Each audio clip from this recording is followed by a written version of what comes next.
joining us. I'd like to welcome you to the Servant Leadership Online Summit. We've had 2 tremendous hours with 4 amazing conversations with leaders, and we're going to dive into the next half hour here with Matt Tenney. I want to reintroduce my co-host, Karen Hurt, the founder and CEO of Let's Grow Leaders. I'm also still speaking with John Stahl-Wert, and John is a speaker and consultant and the author of a book coming in February 2015, The Serving Leader, with his co-author, Ken Jennings. In just a moment, to introduce Matt. In addition to being a new dad, Matt is also a social entrepreneur and the author of Serve to Be Great, Leadership Lessons from a Prison, a Monastery, and a Boardroom. So Matt has had a lot of learning around what it means to be serving. He's also a keynote speaker, a trainer, and a consultant. He makes his home in Nashville, Tennessee. And Matt, we're so thrilled that you could join us on this topic of servant leadership. And I'm guessing that you're meeting Karen and John both for the first time, so this is going to be a really interesting conversation, I'm sure. So Karen, I'm going to turn it over to you, and I'll be back at the end of the half hour.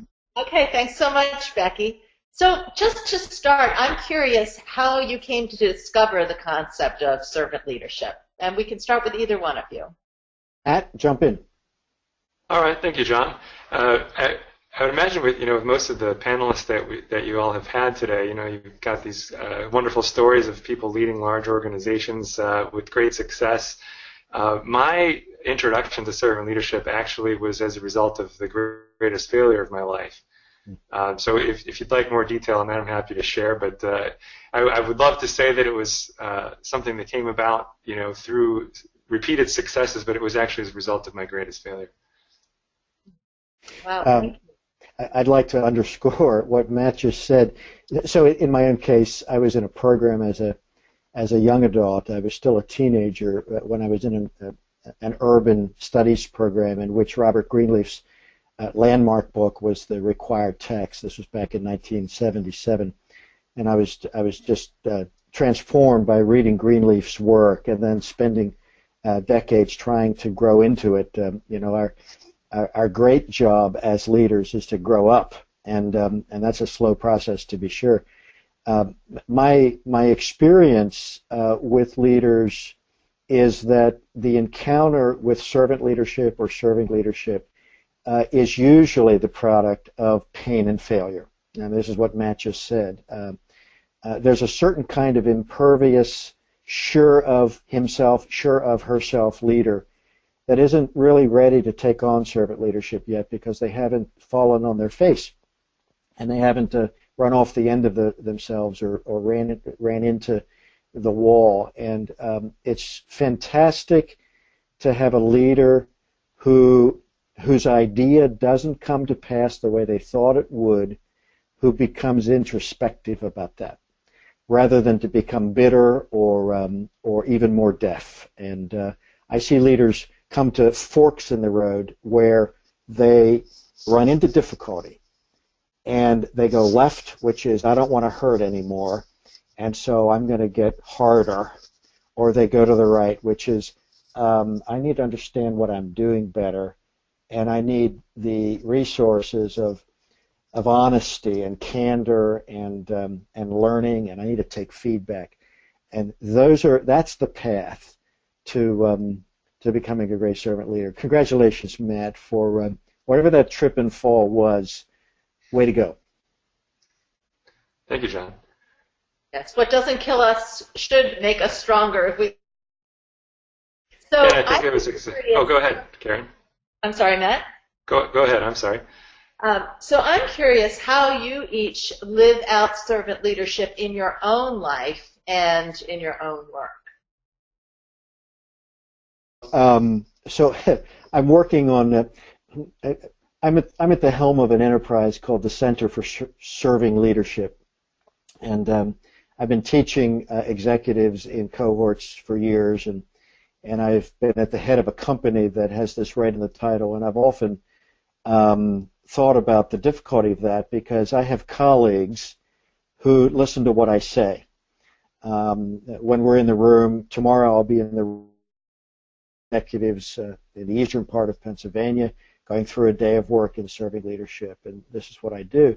One of the ways that I have found it necessary to live into this is to throw the door wide open to true, candid conversation with me by the people who work with me.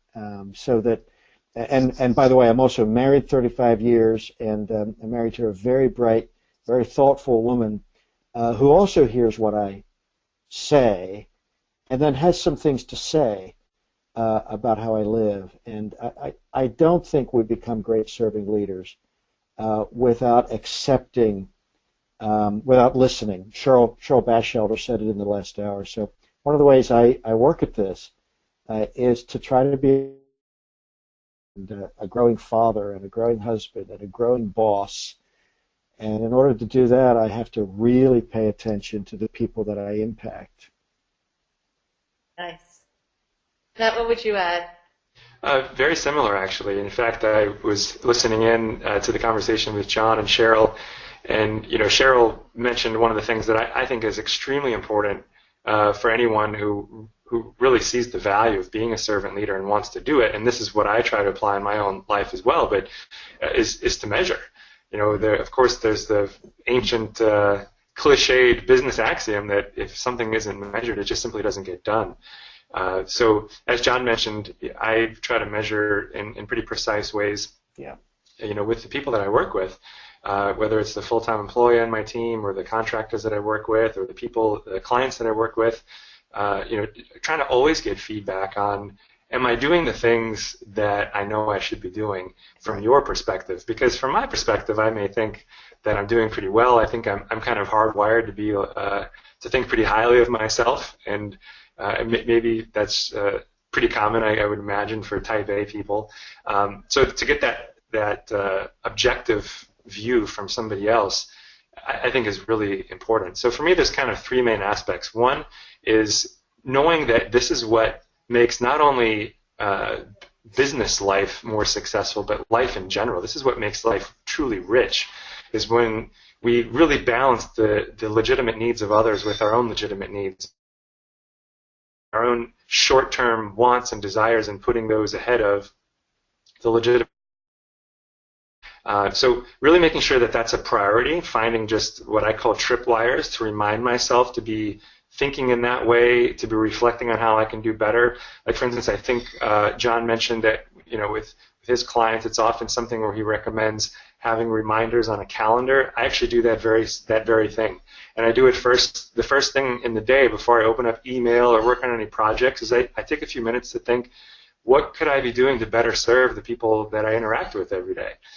So that's kind of the highest level, is just reminding myself in a broad sense of what's really important, reminding myself of why it's important. The second broad tactic is to measure those things frequently. And then the third, I think, which kind of stems out of that, is I prioritize training what I think is the most important element of being a servant leader, which to me is being able to step out of our own shoes and understanding somebody else's perspective. So going into an interaction not with a preset idea of what I want to get out of it or what I hope to achieve, but more with the idea of, I want to really understand what the other person needs. And I know that consistently, I'm going to end up achieving what I want to achieve. And I enjoy the journey much more. So I actually take quite a bit of time every day to formally train to develop skills like empathy and listening skills and self-awareness. And that's kind of what I focus on with my clients, is how do we close the gap between wanting to be a servant leader and taking practical steps to train every day in ways that science suggests can actually change our brain in ways that help us to be better listeners, more empathetic, and have better self-awareness. So I try to do that, and I do it every day. Some days more than others. After being in the hospital for the last few days, I don't think I trained as much as I could have. But generally speaking, that's something I try to do very consistently. And one other comment that Matt's comments prompt me to say, if I may. How do we become better serving leaders? There's an outside part of that question. There's an inside part of that question. And the outside part, at the Center for Serving Leadership, we work at this through behaviors. We have a metric we use that was built by British researcher David Maister, who's written a variety of books on the impact of certain leadership behaviors on results. And so we use his what's called profit environment that tests leadership behaviors, serving leadership behaviors against the results that they're getting. But then there's the inside part, harder to talk about: heart, character, courage, how do we handle our pain? And we have to grow on both of these. We have to grow on the exterior side of our leadership behaviorally, but we also have to grow on the inside of our person. And so I'm just finishing right now a book that follows the serving leader, in which I'm laying out a methodology for how do we grow up as human beings, so that we have the fiber, the courage, the candor, the humility, the strength to handle it on the inside, because it's very hard to paste the behaviors of servant leadership onto a hard heart or a fragile ego. It's very hard. We have to learn how to grow the interior of our life as leaders as well. Good. Thank you. So this question is particularly timely, Matt, given your recent vision, which is, when Greenleaf talked about servant leadership in his original, he was focusing more that you need to be about 19 years old to really begin to foster these behaviors, which I've always found fascinating, because I really believe we've got to teach servant leadership to our children very deliberately, as deliberately as we would take them to piano lessons or to soccer camp. And so I'm curious as to your perspective on that. How do we develop the values and the behaviors as early as possible in our children? Well, I think Greenleaf was actually being a little bit conservative on his estimate. I think from my very basic understanding of neuroscience, I think for women that may be true. 19 might be when the prefrontal cortex is fully developed and we can really start developing these, where we're fully able to live these traits every day. With males, as I understand it, it's usually not fully developed until about age 25. So we do, to some degree, lack the hardware, so to speak, to be able to live this path of servant leadership to the degree that we might like. But as you mentioned, that doesn't mean that there are not things that we can do. And interestingly, I don't remember the exact study that Adam Grant cited, but I'm sure many of you are aware of a wonderful professor at Wharton named Adam Grant, who wrote a wonderful book called Give and Take. He's just a fantastic human being that it's pretty much all he's doing is just research on, how do we do these things that we want to do at a higher level.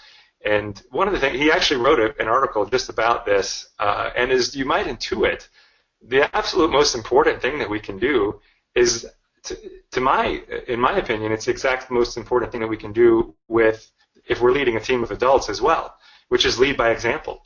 We have to show up every day to the greatest extent that we can, living the values that we want to see in our organization and living the behaviors that are evidence of those values. And I think with children, it's no different. And in fact, the research that Adam Grant cited suggested that was exactly the case. And again, I don't remember the exact study, but the basic idea was, and I'm sure you could find it quite readily just with a quick Google search.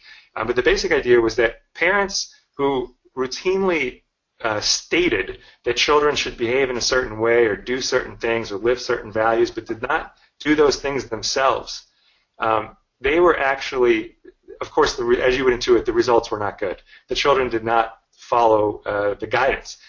In fact, the parents who lived the values day after day to a significantly higher level and never said anything actually did better than the parents who said to do these things but didn't live them.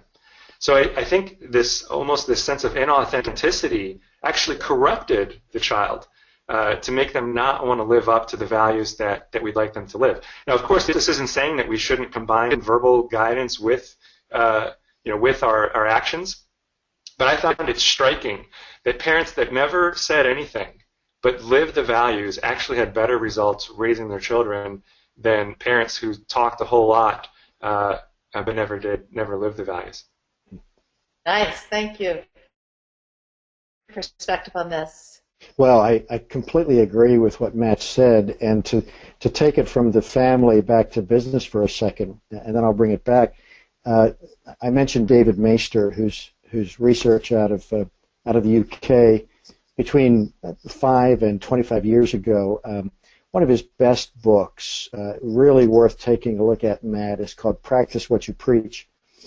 He went into several hundred work sites, dozens of industries, and did management and leadership assessments, leadership behaviors as seen by the followers of managers, and then looking at the impact of those behaviors on the results of the company, and in fact, profit. It's a remarkable piece of research that he did, and we use that methodology in our assessment work. And after all of that, Maister titled the book that captures it, "Practice What You Preach." I think the issue of authenticity, of endeavoring to become what we declare, is a core human requirement or challenge. I often say to leaders that our great leaders bears more resemblance to the maturity process than it does to the learning process. There's a growing up we need to do, and so we need to recognize the gap between what we say and what we do. That requires some humility, and then we have to be willing to step in and work at that. I have a client who went through the serving leader development work that we do at the Center for Serving Leadership, and at the end, your employees, they really love you, and they love coming to work, and they do great work. And she said, do you really understand what you're doing at work? And he said, yeah. He said, I do. I've come to understand what I'm supposed to do at work so that people can grow and results can be delivered. And she was quiet for a second, and then she said, could you do it at home? And this is a tremendous leader. And he said, in fact, I heard the story from both of them, and he said, I hadn't connected the dots before. And he went back into his family with young children, serving leader methodology for a family with kids down to 2 years of age.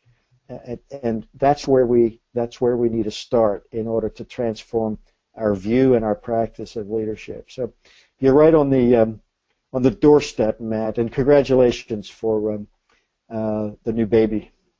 Thank you. And in fact, I would like to add one more thing to that specific.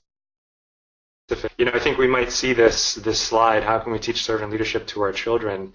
And if we're running a business, we may think, what does that have to do with running my business? And I would say it has a lot to do with how we run our business, because the behaviors that are what really are emotional behaviors.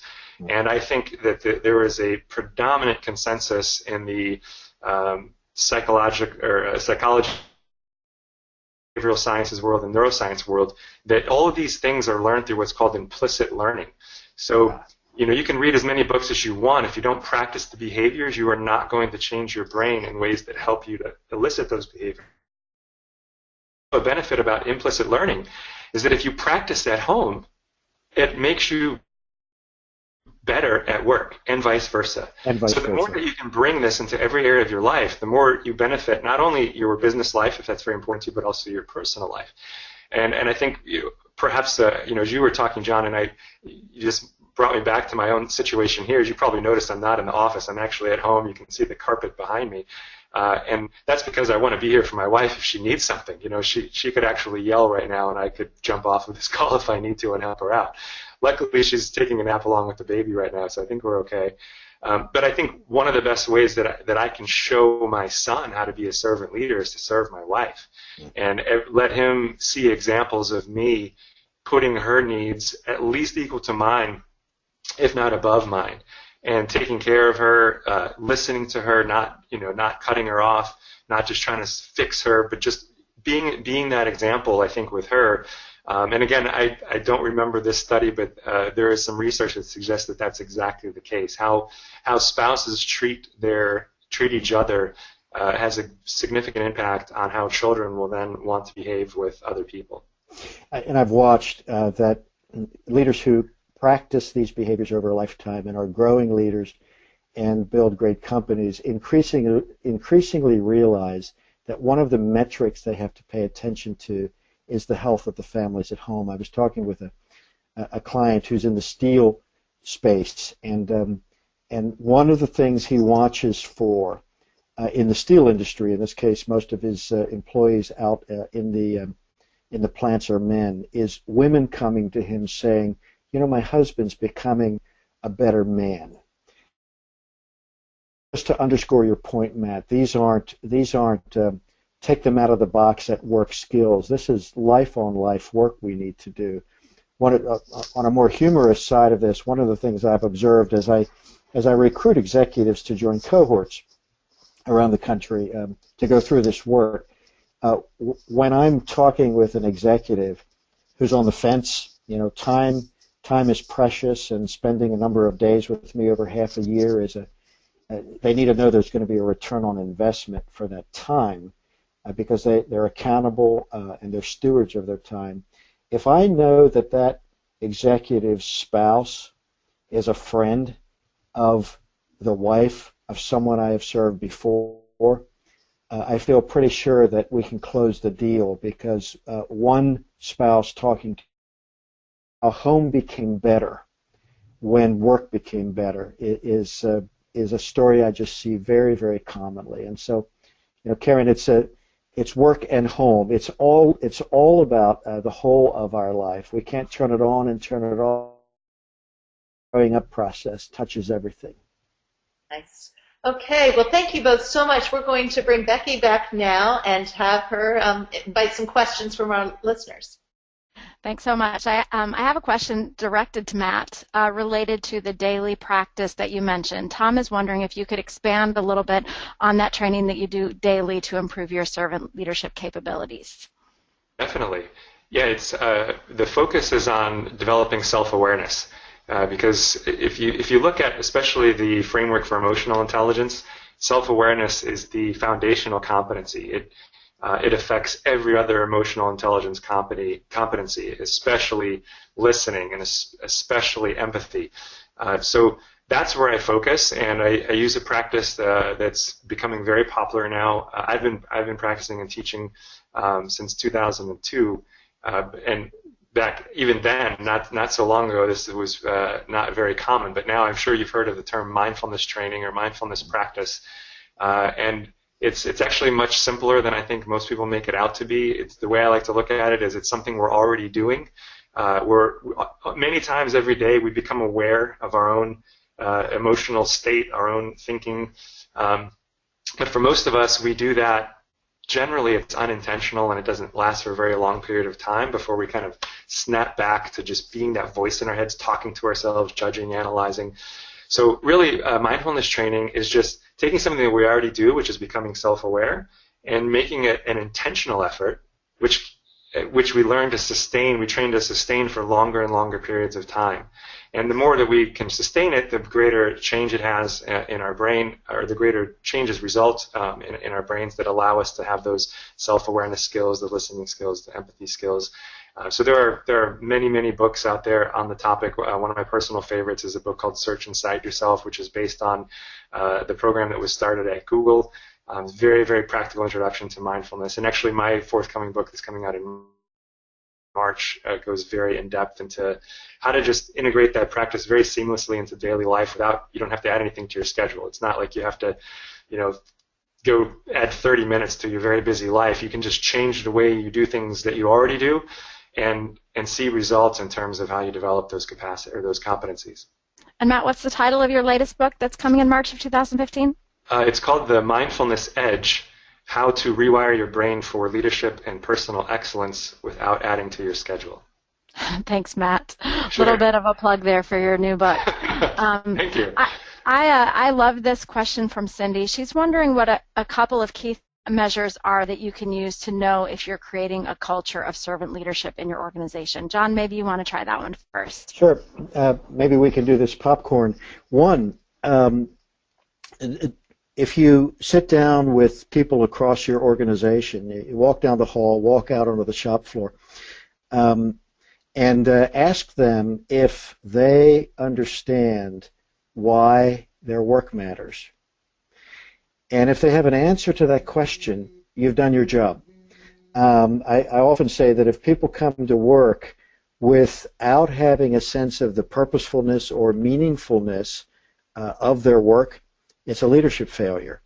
And so we teach very specific things that we have to do as leaders if our people are going to understand that their work matters. I'll give you an example. I work with a company over the years called Industrial Scientific. They're the world's leading manufacturer of gas detection safety equipment. And their vision, their purpose statement is to eliminate death on the job. The people of Industrial Scientific are dedicating their careers to eliminating death on the job in this century. And they do very specific things. This isn't just a sentiment.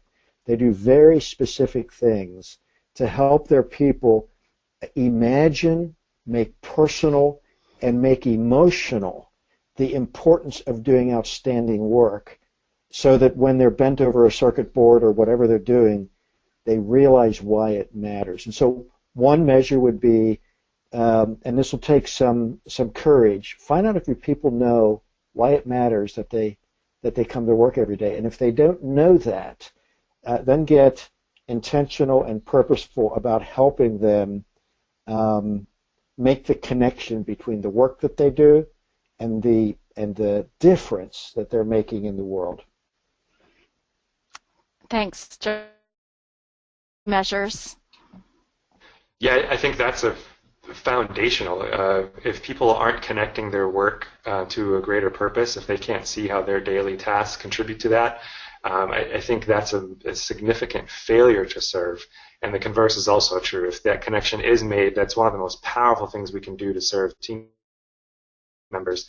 But I would also add, measuring emotional competencies. There are many assessments out there that can do that. And I think, of course, we can get a subjective idea of whether culture is changing, but I wouldn't leave it to a subjective measure. I would find, very well designed assessments that have been used, by many people that, with good results, to measure very specific things, like how well does a leader listen, how empathetic is a leader, how concerned is the leader that somebody's growing every single day. These things have to be measured very precisely and with regularity. And I think with that, if you're measuring, for instance, let's say every quarter, every 6 months at first, then you can start to see, okay, where are we growing and where are we not growing? And to be most specific, a lot of these assessments are 360, and of course, there's always some value to getting feedback from peers and seniors. But I truly believe if you're trying to develop a servant leader organization, the most important feedback you're going to get is how do direct reports report on the people, on their leader. So to me, that's what matters more than anything. We tend to focus on, we want to get promoted, and we think about, okay, I got to make sure I look good for my boss. I would say worry more about how well you're taking care of your team, and if you do that, you're probably going to look great in front of your boss. So that's where I think the money's really made, so to speak, is getting that precise feedback from team members, from direct reports, and then at the C-suite, if that's where the culture change is coming from, you can be measuring managers not only on their performance in the terms of the normal things that we measure in everyday business, but also how is that culture changing on their team? Are we seeing steady growth in terms of how they're perceived by their direct reports? And I wouldn't expect it to happen overnight. It's not going to. You can see some changes quickly, but I would expect you need to work at this for a good 18 months to 3 years before you're going to see it, especially if the culture's been very anti-servant leader up to this point. But the payoff is tremendous. The investment of time and effort to grow a culture, as I'm sure you've heard from all the presenters before, the payoff is tremendous. It's worth the effort. Thanks so much. So Matt and John, we're wrapping up this half hour with you. We have a couple of new guests coming on the line. Cheryl Batchelder is coming back, and Pat from the Greenleaf Center for Servant Leadership is also going to join us. So if you ladies can hear my voice, I'd love to invite you on camera. And Matt and John, as you sign off, I'd love to hear any closing thoughts from you. Just a reminder that we're here with John Stahl-Wert. He's the author of The Serving Leader, a new edition coming out in February of 2016, and Matt Tenney, the author of Serve to Be Great, and a new book on mindfulness coming in March of 2016. So if the two of you have any closing remarks, and then we'll move into our next half hour. Well, just thanks, Karen, and thanks, Becky, and Weaving Influence. Our life is rendered meaningful when we get to contribute something that is bigger than ourselves, and you're doing that. Really appreciate that you called this webinar together. Thanks for joining us, John. Matt? I echo those sentiments. Thank you very much, Becky, and thank you to, I think I saw the last email I got from you, Becky. There's about 700 people registered for this, so thank you for taking time out of your busy schedule to show and demonstrate how important this is to you, to get hopefully a few gems that help you take your capacity for servant leadership